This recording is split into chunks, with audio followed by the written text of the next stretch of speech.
every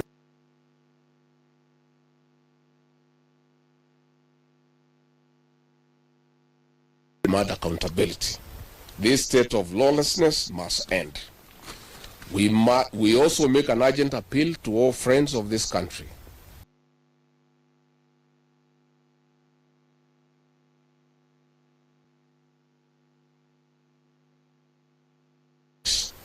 Pressure must be brought to bear on this administration to respect its constitutional obligations to the National Intelligence Service.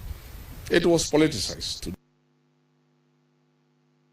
We also demand the resignation of the Inspector General of Police, the Director of Criminal Investigation,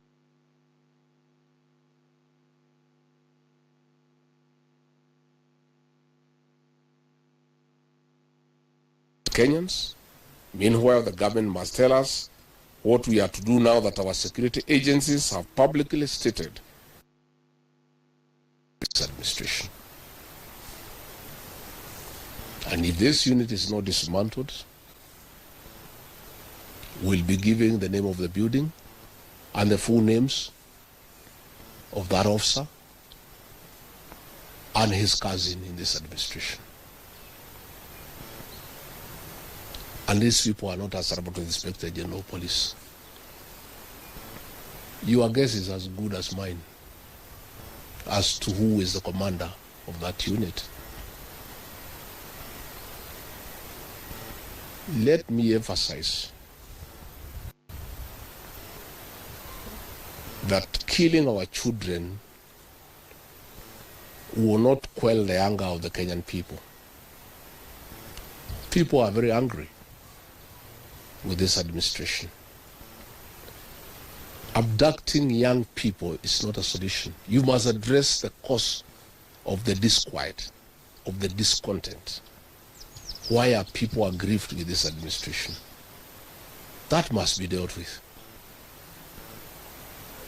Abducting these children and killing them is not a solution. And I must remind my friend and brother, Dr. William Ruto, that since independence, no government has ever gone for children.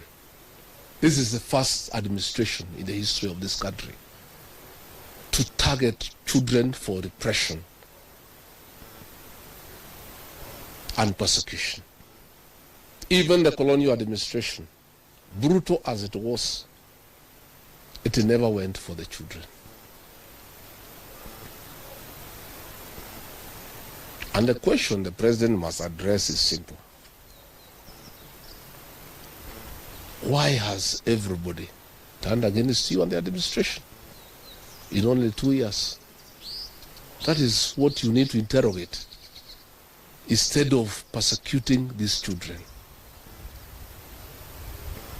Again, he must understand the law of nature. Nature abhors vacuum.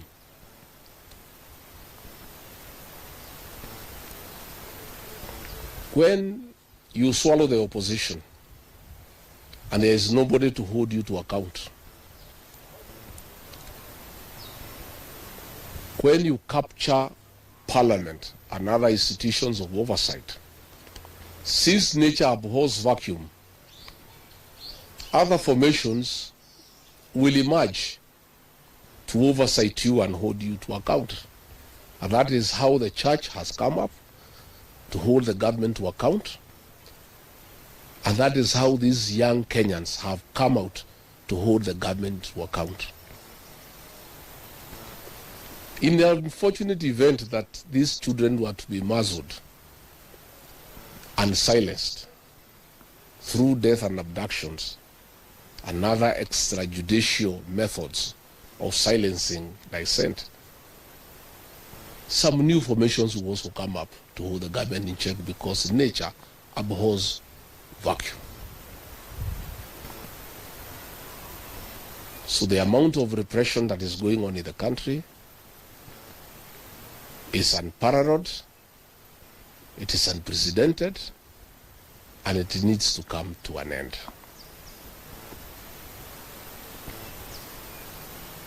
I have just learned we have a prayer meeting in Shamata Ward in Nyandarua Tomorrow we have a farm. The residents of that ward normally meets once in a year for prayers to close the year. We have prayers tomorrow. And the police commander there in that county is intimidating leaders to cancel those prayers, that they will not be allowed to take place, that they need a permit. I want to tell the county commander in Nyandarua that you don't need a permit to hold prayers. Again, is this repression by this administration. Even if you stop the people of Nyandarua from holding prayers, that will not change their political views of what they think about this administration. I want to say the prayers will go on. I'll be in attendance with the residents of Shamata. And if the police want to come and stop the prayers, they can go ahead. But that will just enrage the people even more. And those tactics of using police to stop prayers were tried by the previous administration. And the president knows how it worked out. You just agitate people more. You make people more rebellious. There is no need for police to interfere with people's rights of expression, of association, and the freedom of worship. So I want again to ask the Inspector General of Police to tell his county commander in Nyandarua not to interfere with the rights of the people of that area to hold prayers and to congregate to pray together, because those rights are guaranteed in the Constitution. And this is not the way to deal with dissent and discontent. Let the government take time to find out why people are unhappy. Why are people so discontented with this administration? But try to stop people from meeting, from congregating will not solve any problem. It will just magnify an already bad situation. And I can tell them it will not work. It's an exercise in futility. So good people, I just wanted to make those remarks about abductions, and I can answer one or two questions if there is.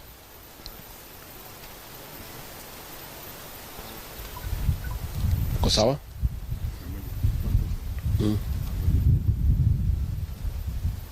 Recently, we witnessed the former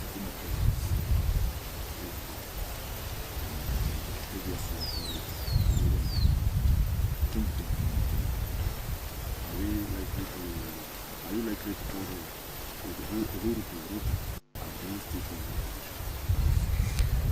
I don't know whether Uhuru is going to Ruto.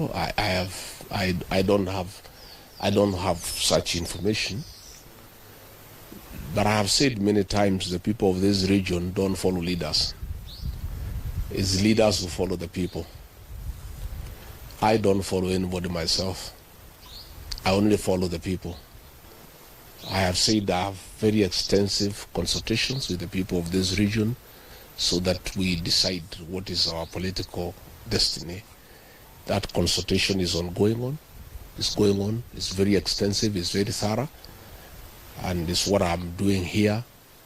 When you walked in, I was having some consultation, and I continue to do so. I'll never follow anybody. I'll always follow the people. Yeah. He's not aware of these incidents. He also demands that Kenyans stop accusing the police of being